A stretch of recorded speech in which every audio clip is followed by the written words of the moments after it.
దేవుడు ఆశీర్వదించే దేవుడే. దేవుని ఆశీర్వాదాలు మన కొరకే. అయినా మనము దేవుని వెంట పరిగెత్తాలి, కానీ ఆశీర్వాదాల వెంట పరిగెత్తకూడదు అన్నదే ఖచ్చితమైనటువంటి నిబంధన, తీర్మానం, ఉపదేశం. మన వరుస పాఠములో వస్తున్న దీవెనలను ధ్యానం చేస్తున్నాం గనక ఉపదేశమును వదిలి ఆశీర్వాదాల వెంట పరిగెడుతున్నామనే పిచ్చి భ్రమలో ఎవడైనా ఉంటేది వాడి మూర్ఖత్వమే. ఆశీర్వాదాల కారుకొడుకు యేసు వెంట పరిగెడుతున్నాం తప్ప ఆశీర్వాదాల వెనకల కాదు.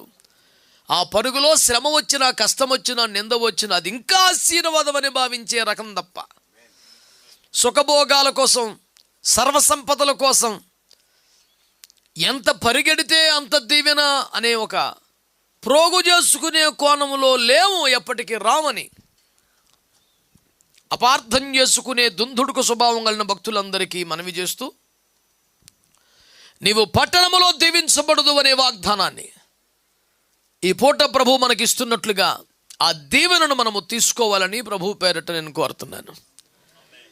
ఏమన్నారు ప్రభు? అనండి గట్టిగా. ఇప్పుడు నేను అనండి. ఆమేన్. ఈ పూట మనము ధ్యానం చేస్తున్న మాట, నేను పట్టణములో దీవించబడుదును. దేవుని బిడ్డలారా, నీవు పట్టణములో దీవించబడదు అనే మాటకి సర్వసాధారణంగా భావం ఏమిటి? చాలామంది కష్టాలకు తాళలేక, అవమానాలు తాళలేక, ఇబ్బందులకు తట్టుకోలేక, రుణములు తీర్చలేక ఊరు విడిచి అడవుల పాలైపోయిన జీవితాలు ఎన్నెన్నో. కేవలం ముఖం చూపించుకోలేక, కేవలం రుణములు తీర్చలేక సభ్య సమాజమును వారి ప్రశ్నలను ఎదుర్కొనలేక పారిపోయిన వారు, మరుగైపోయిన వారు,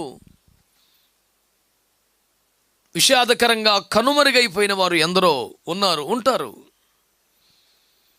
నీవు పట్టణములో దీవించబడదు అనే మాట ద్వారా దేవుడు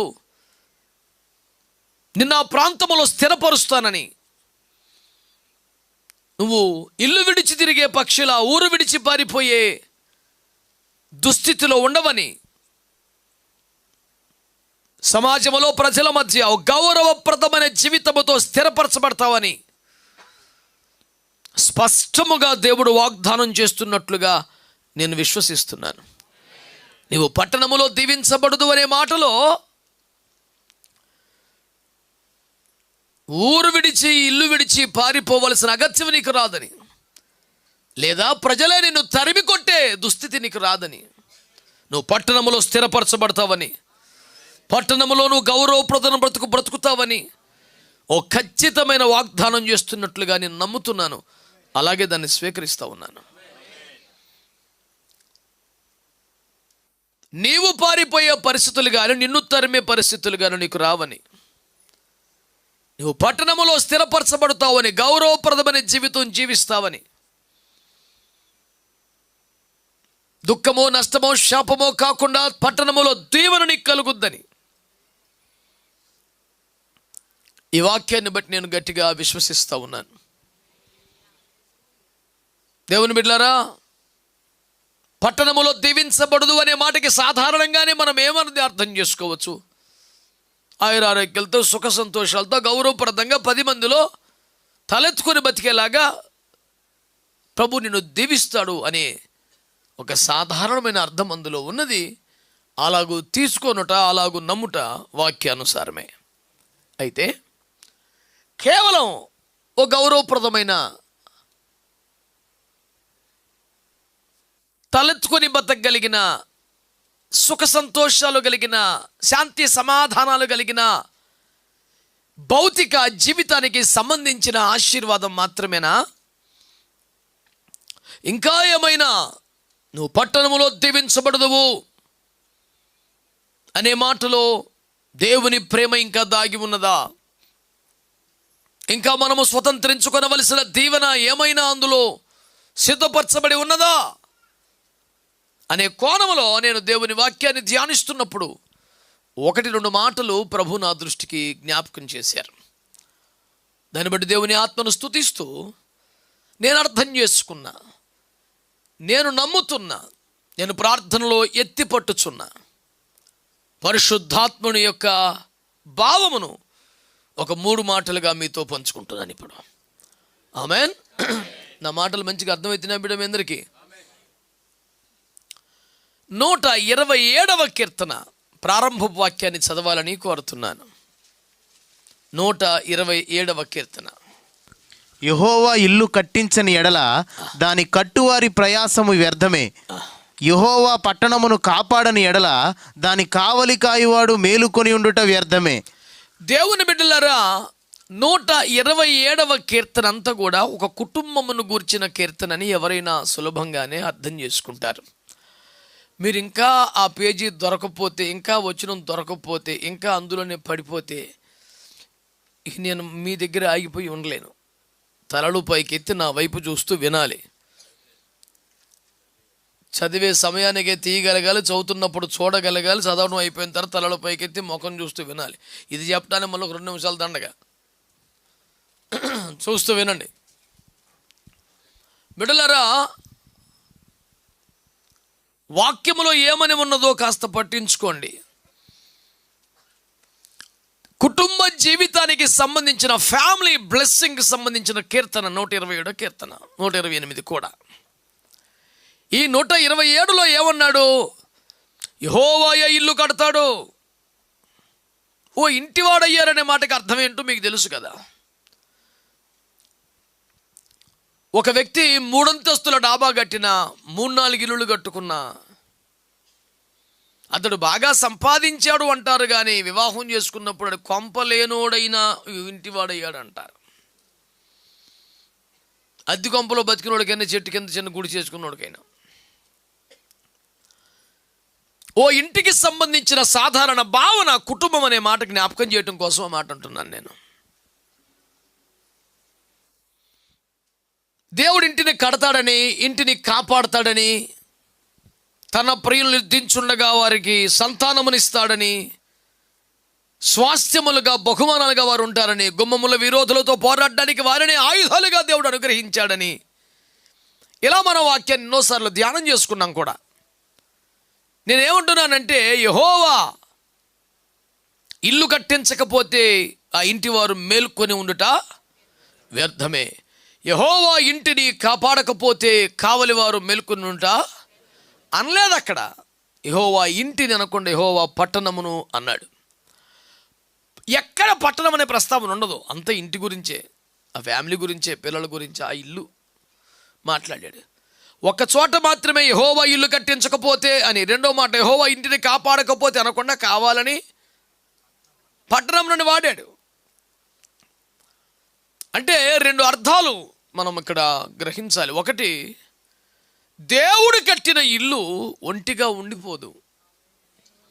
ఇద్దరిని ఒకటిగా దేవుడు చేసినప్పుడు వాళ్ళు అలాగే ఉండిపోరు. వారు పట్టణమగునంతగా వృద్ధి చెందుతారు, విస్తరిస్తారు అనేది ఆదాము అవ్వల ద్వారా నేడు భూమి నిండిపోతున్నటువంటి జనాభాను చూస్తే మనకు అర్థమవుతుంది. దేవుడు ఒక్కరిని ఇద్దరిని భూమిని నిండించువారు కొని మార్చారు కదా. అందుకే నేను ఏమంటున్నారు, ఇల్లు కట్టాను, అది ఇల్లుగా నిండిపోదు, పట్టణమగునంతగా వృద్ధి చెందుద్ది అని ప్రభు మాట్లాడుతున్నట్టుగా ఆ వాక్యాన్ని మనం అర్థం చేసుకోవాలి. అందుకనే ఇంటిని కాపాడకపోదు అనుకున్న పట్టణమును అంటే ఆ ఇల్లు పట్టణం అంత అవుతుంది. అదొక ఆశీర్వాదకరమైనటువంటి వివరణ. పొందబోతున్న ఆశీర్వాదానికి విస్తరణ గుర్తుగా వాడబడ్డ పదం. అందుకని నేను ఈ పట్టణము అనే మాటని ఎట్లా తీసుకున్నానంటే, కుటుంబ ఆశీర్వాదానికి సంబంధించిన మాటగా నేను నమ్ముతున్నాను. యెహోవా ఇంటిని కడతాడు, యెహోవా దాన్ని పట్టణమగునంతగా చేస్తాడు అనడం ద్వారా దేవుడు కుటుంబాన్ని విస్తరింపజేస్తాడు, వ్యాపింపజేస్తాడు, వర్ధిల్లజేస్తాడు అనే మాటగా నేను దాన్ని నమ్ముతూ ఉన్నాను. అందుకనే కావాలనే ఇంటిని కాపాడకపోతే అనకుండా పట్టణమును కాపాడకపోతే, అక్షరార్థంగా కూడా దేవుడు పట్టణమును కాపాడుతున్నాడు. కాపాడగలిగిన దేవుడు, అందులో ఏం డౌట్ ఏమి రావక్కర్లేదు, డౌట్లు ఏమి ఉండవు కూడా. కానీ ఒక కుటుంబాన్నే ఒక పట్టణముగా మార్చగలిగిన దేవుడని ఈ దీవెనలకు సంబంధించిన ధ్యానాలలో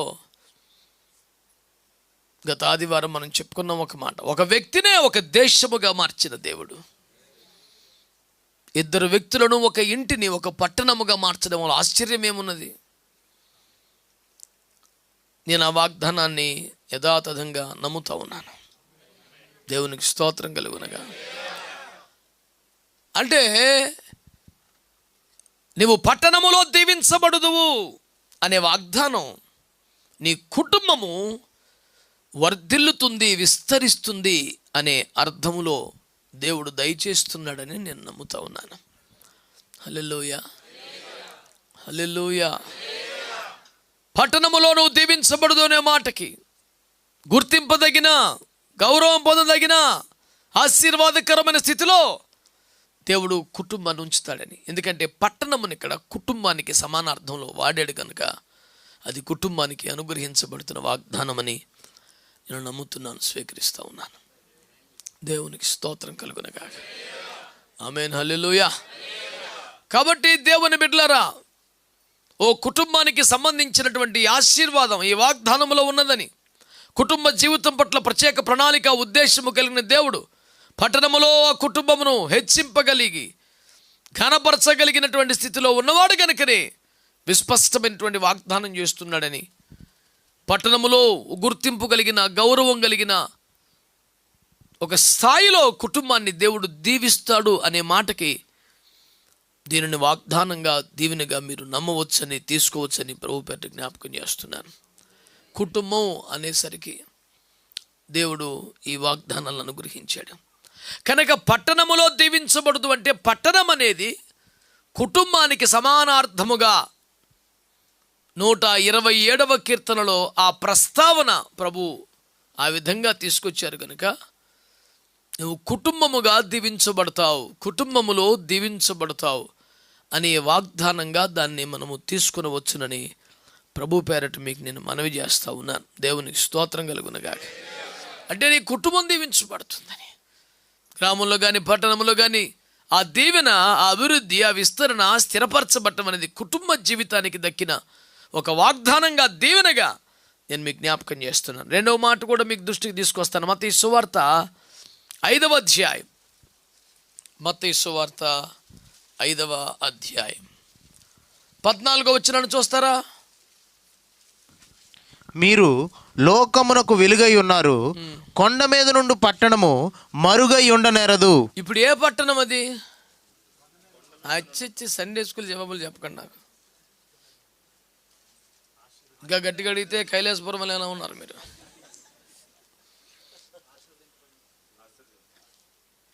ఇప్పుడు మీరు లోకమునకు వెలుగై ఉన్నారు, కొండ మీద ఉండు పట్టణము మరుగై ఉండదు అన్నారు కదా. ఏ పట్టణం గురించి మాట్లాడుతున్నాడు?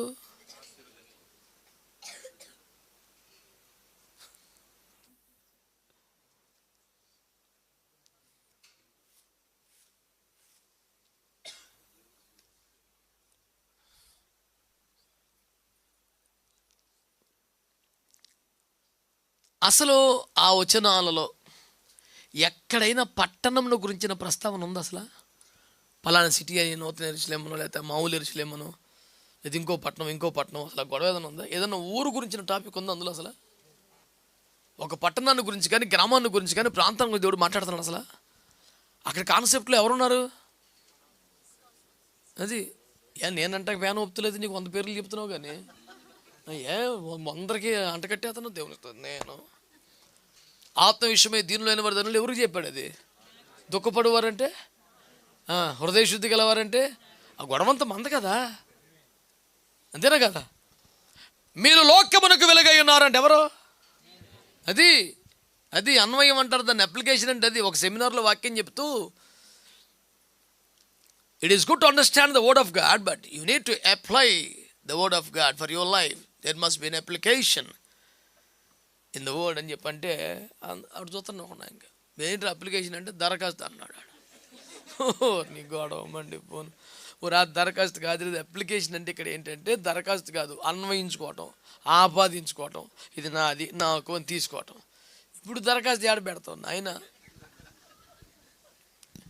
It is applying something, not applying for something. స్తోత్రం, హల్లెలూయా. కనుక నేను ఏమని మనం చేస్తున్నానంటే, వాక్యాన్ని అర్థం చేసుకునే ప్రయత్నం చేయండి. మీరు లోకమునకు వెలుగై ఉన్నారు, కొండ మీద ఉన్న పట్టణం మరుగై ఉండదు అన్నాడు. అప్పుడు పట్టణం అనే కాన్సెప్ట్లో దేవుడు ఎవరిని మాట్లాడుతున్నాడు? నిన్నే, నన్నే. అర్థమవుతుందా?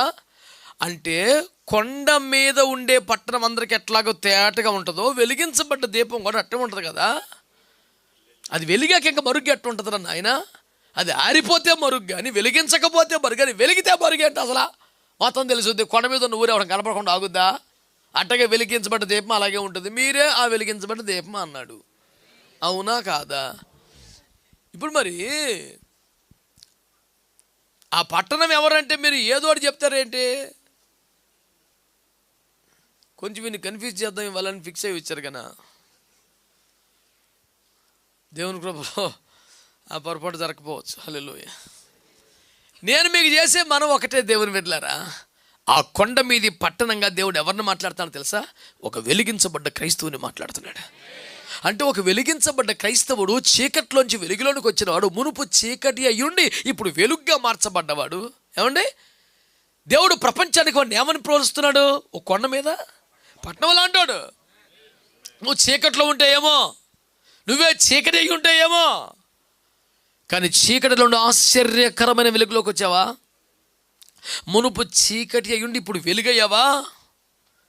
బాప్తిస్మ యోహాను వలె మండుతూ ప్రకాశిస్తుండే దీపమయ్యావా? నిన్నెవడు అణిచివేయలేడు, కనీసం చాటు చేయలేడు, మరుగు చేయలేడు. నువ్వు ఒక కొండ మీద పట్టణం వల్లే ప్రపంచానికి పరిచయం అవుతావు, కాంతులు ఎండుతావు, వెలుగునిస్తావు, దిక్సూచిగా మారుతావు, ఓ లైట్ హౌస్గా ఉంటావని దేవుడు వాగ్దానం చేస్తాడు. దేవునికి స్తోత్రం కలుగునగా. ఇప్పుడు చెప్పండి, ఇప్పుడు కొండ మీది పట్టణం అనే ఆ పట్టణాన్ని దేవుడు ఎవరితో పోల్చాడు? చెప్పండి. వెలిగించబడ్డా. ఆమేన్. నువ్వు దేవుని ఆత్మచేత నింపబడ్డావా? వెలుగంటే ఏమిటండి? వాక్యమే వెలుగు. వెలుగంటే ఏమిటి? పరిశుద్ధాత్మ అభిషేకం. ఆ దీపమే వెలుగు. అనగా నువ్వు సత్యములోకి రాగలిగితే, వాక్యములోనికి రాగలిగితే, ఆత్మతో నింపబడగలిగితే, పరిశుద్ధాత్మ అభిషేకమును పొందగలిగితే, దేవుని ఆత్మ చేత మండుతూ ప్రకాశిస్తున్న దీపంగా నువ్వు మారగలిగితే నువ్వే ఆ పట్టణం. మరుగు చేయబడని, మరుగు చేయలేని, అందరికీ వెలుగివ్వగలిగిన, అందరూ చూడగలిగిన కొండ మీద ఉన్న ఒక పట్టణములో దీవించబడదు అంటే సామాజికంగా, ఆర్థికంగా, శారీరకంగా, భౌతికంగా దీవించబడతావనే అర్థం ఉన్నప్పటికీ అంత మాత్రమే కాదు. కానీ ఒకటి, అది కుటుంబమునకు దేవుడిస్తున్న దీవెనగాను, రెండవది వెలిగించబడిన ఆత్మీయ జీవితానికి దీవెనగాను ప్రభు మాట్లాడుతూ ఉన్నారు. పట్టణములో దీవించబడదు. ఆ పట్టణం మరొకటి కాదు, వెలిగించబడ్డ ఒక ఆత్మీయ జీవితం. కొండ మీద ఉన్నటువంటి ఒక పట్టణంతో సమానం అంట. దాన్ని ఎవడు మరుగు చేయలేడు, అది కూడా మరుగై ఉండలేదు. ఆమేన్. హల్లెలూయా. ఒక చిన్న గుడిసెలో బ్రతుకుతుంటే కూడా, సత్రములో బ్రతుకుతుంటే కూడా నువ్వు కొండ మీది పట్టణంతో సమానం. ఆలోచించండి, యేసు ప్రభు వారు సత్రములోనే ఉండాల్సిన ఒక గడియ వచ్చినప్పుడు అది ప్రపంచంలో రికార్డులోకి ఎక్కిన విషయమే కదా. ఎక్కడో ఒక పశువులపాకలో తలదాచుకోవాల్సి వస్తే అది కూడా చారిత్రాత్మకమైన విషయమే కదా. అక్కడి నుంచి ఎక్కడికో వెళ్ళిపోయి ఒక ఇంట్లో ఉంటే 2 ఏండ్ల వయసు వచ్చిన కాలంలో అది కూడా గొప్ప చరిత్రే కదా. ఏది మరుగైంది? ఆయన లోకమునికి వెలుగైనాడు. ఎవడండి మరుగు చేస్తాడు ఆయన్ని? దేవునికి స్తోత్రం కలుగునుగా.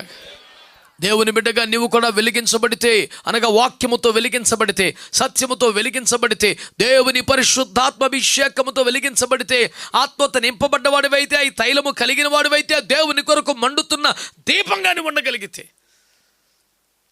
నువ్వు ఒక కొండ మీద పట్టణములాగే ప్రకాశిస్తావు, కీర్తి ప్రతిష్టలు అనేక ప్రాంతాలకి వెళతాయి.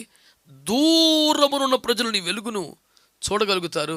వారికి ఒక దారి చూపగలిగిన ఒక లైట్ హౌస్ మాదిరి నువ్వు మారుతావు అనే వాగ్దానాన్ని ఈ మాటలో దేవుడు దీవెనగా మనకు అనుగ్రహిస్తూ ఉన్నాడని జ్ఞాపకం చేస్తున్నాను. ఆమేన్, హల్లెలూయా. ఏదో తలంచుకొని, ఏదో మౌనంగా, ఏదో రహస్యంగా, ఏదో నీ పాటికి నువ్వు భక్తి చేసుకుంటూ వెళ్ళిపోయే స్థితిలో నుంచి ఎవడు మరుగు చేయలేని కొండ మీది పట్టణంలాగా వెలిగించబడని జీవితాన్ని దేవుడు ఆశీర్వదిస్తారని నేను నమ్ముతూ ఉన్నాను. మరి పరిశుద్ధాత్మని ఇంకా పొందకపోతే, పరిశుద్ధాత్మతో నింపబడకపోతే, 7 ప్రదీపములు మండునట్లుగా దేవుని ఆత్మ తైలము చేత నింపబడకపోతే ఈ ఘనత నీకు రాదు, ఈ దేవుని నీకు రాదు. కనుక నీవే కొండ మీది పట్టణమగునంతగా దీవించబట్టుకై పరిశుద్ధాత్మలోకి రమ్మని. అందుకనే ఈ గొప్ప అవకాశాన్ని ప్రభు మన ముందు ఏర్పాటు చేశారు. దాన్ని మీరు సద్వినియోగం చేసుకోవచ్చని నేను మనవి చేస్తున్నాను. ఈరోజు కాస్త ఆలస్యం అయిపోయిన కారణంగా మరి ముగిస్తూ మరొక మాట జ్ఞాపకం చేస్తాను. ప్రకటన గ్రంథం 21వ అధ్యాయం ఒక 3 విషయాలు మీ దృష్టికి తేవాలని నేను ఆశించాను, సిద్ధపడ్డాను. ప్రకటన గ్రంథము 21వ అధ్యాయం 10వ వచనం. ఆత్మవశుడనై ఉన్న నన్ను ఎత్తైన గొప్ప పర్వతము మీదికి కొనిపోయి యెరూషలేము అని పరిశుద్ధ పట్టణము దేవుని మహిమ గలదై పరలోకమందున్న దేవుని యొద్ద నుండి దిగివచ్చుట నాకు చూపెను. దేవుని బిడ్డలారా, బైబిల్తో కనీస పరిచయం ఉన్న వారందరికీ కూడా ఈ మాటలు గుర్తే కదా. పరిశుద్ధుడైన యోహానును దేవుడు పరలోకానికి తీసుకుని వెళ్ళి, ఇక మీదట జరగవలసిన సంగతులు నీకు చూపిస్తాను రానాయన అని ప్రభువారు తీసుకెళ్లారు ఆత్మవశుని చేసి. అక్కడ అనేక మహిమకరమైన సంగతులు చూపిస్తూ 7 ముద్రలు, 7 బోరలు, 7 పాత్రలు, వాటి సంవాలు, 2 పునరుద్ధానాలు, 1000 ఏళ్ల పరిపాలన, పరలోక రాజదర్బారు, ఆరాధన, టీవీ వ్యవహారం అంతా చూపించారు. ఒక్కొక్క ప్రాంతానికి తీసుకెళ్తూ, ఒక్కొక్క ఎత్తుకు తీసుకెళ్తూ, ఒక్కొక్క మహిమగల ప్రత్యక్షతలు ఇస్తూ ఫైనల్గా గొర్రెపిల్ల భార్యను చూస్తావా నాన్న అని అడిగారు. అయ్యా, ఇంత దూరం వచ్చి ఇంత కాలంగా పరలోకంలో తిరుగుతూ ఆ ఒక్క ప్రత్యక్షత నేను పొందుకోలేకపోయాను, అంతకన్నా భాగ్యమో బాబు అని అంటాడు యోహాను. అలాగైతే ఈ హైట్ సరిపోదు అని మరి ఒక ఎత్తైన పర్వతాన్ని తీసుకెళ్ళి విట్రా చూపిస్తానని ఎత్తైన కొండ మీద తీసుకెళ్ళి చూపిస్తానంట. గొర్రెపిల్ల భార్యను చూపిస్తానని చెప్పి ఏం చూపించాడు? అలంకరింపబడి దిగి వచ్చుచున్న నూతన యెరూషలేము పట్టణాన్ని చూపించాడు. ఆయన చూపిస్తానన్నది ఏంటి? గొర్రెపిల్ల భార్య. గొర్రెపిల్ల అంటే యేసు ప్రభు. యేసు ప్రభు భార్య అంటే నీ గొర్రెపిల్ల భార్యను చూపిస్తానని ఏం చూపిస్తున్నారు? పట్టణాన్ని చూపిస్తున్నారు. అది దగదగ మెరుస్తుందని, పొడవు గడపిల్ల ఉందని కింద వచ్చిన రాసుకుంటూ వచ్చారు. దేవుని బిడ్డలారా, ఆ పట్టణం యొక్క ప్రధానమైనటువంటి ప్రస్తావన ఏమని రాశారంటే, ఆ పునాదుల మీద 12 మంది అపోస్తలుల పేర్లు రాసి ఉన్నాయని, ఆ గుమ్మాల మీద 12 మంది ఇశ్రాయేలు గోత్రకర్తల పేర్లు రాసి ఉన్నాయని చెప్పాడు. అంటే ఆ పట్టణమే గొర్రెపిల్ల భార్య అంటాడు. ఆ పట్టణములో పునాదులుగా ఆది అపోస్తలులు 12 మంది ఉన్నారని, గుమ్మములుగా ఆ గుమ్మాలకి ఏమైనా ప్రస్తావన ఉందా? ఏమి లేదా అంటే ఉంది. 22వ అధ్యాయం 12 వచ్చిన 14 వచ్చిన దాకా వెళ్తే అక్కడ ఏమంటాడు? ఆ గుమ్మముల గుండా పట్టణంలోకి వచ్చేవాడు జీవవృక్షాన్ని హక్కుదారుడై దీవించబడతాడు అన్నాడు. అంటే ఆ పట్టణములో ప్రవేశించాలంటే గుమ్మముల గుండా వెళ్ళాలి. ఇల్లు కట్టుకున్న గుమ్మం పెట్టే గుమ్మంలో కాబట్టి ఇంకెలా వస్తాం అనే సండే స్కూల్ స్టేట్మెంట్ కాదు. ఆ గుమ్మములు దేనికి గుర్తు? 12 మంది ఇశ్రాయేలు గోత్రకర్తలకు గుర్తు, పాత నిబంధనలో ఉన్న మహిమ కలిగిన సంఘానికి గుర్తు, అపోస్తలులు క్రొత్త నిబంధన సంఘానికి గుర్తు. అంటే ఆ పట్టణములో 2 ప్రధానమైన విభాగాలు కనిపిస్తున్నాయి. ఒకటి ఆది అపోస్తలులు నూతన నిబంధన సంఘానికి సూచనగా కనబడుతున్నారు, పాత నిబంధన పరిశుద్ధులు కనబడుతున్నారు. ఈ గుమ్మాలు పునాదులు కలిస్తేనే పట్టణమా? ఇదో పట్టణం అదో పట్టణమా? ఆ పట్టణమే గొర్రెపిల్ల భార్య అని చెప్తా ఉన్నాడు. ఇది మనం తయారు చేసి కష్టపడి వండి వార్చిన సిద్ధాంతమా? ఇక్కడ 12 అక్కడ 12 అన్ని కూడేసి 24 చేసి ఇది వీళ్ళే అయ్యి ఉంటారు అని మనం చేసిన వ్యాఖ్యానమా? గొర్రెపిల్ల భార్యను చూపిస్తాను రమ్మని చెప్పి పట్టణం చూపించాడు. పట్టణం ఏంటి బాబు అని అడిగితే పాత నిబంధన పరిశుద్ధుల్ని, కొత్త నిబంధన పరిశుద్ధుల్ని, పాత నిబంధన సంఘాన్ని, కొత్త నిబంధన సంఘాన్ని చూపించి ఇదే నూతన యెరూషలేము పట్టణం అని ఆయన చూపించాడు. ఆమేన్. నేనేమని నమ్ముతా ఉన్నానంటే ఆ పట్టణములో ఏంటంట హక్కు కలిగిన వారై. ఆమేనండి. హల్లెలూయా. అంటే ఈ పట్టణములో, సమాజములో గౌరవప్రదమైన జీవితంతో పాటు, ఆమేన్, ఒక వెలిగించబడ్డ ఆత్మీయ జీవితం ఇతరులకు సాక్ష్యంగా బ్రతికే అనుభవంతో పాటు నూతన యెరూషలేము పట్టణములో కూడా నీకు ఒక సుస్థిరమైన స్థానాన్ని ఇస్తానని దేవుడు వాగ్దానం చేస్తున్నాడు.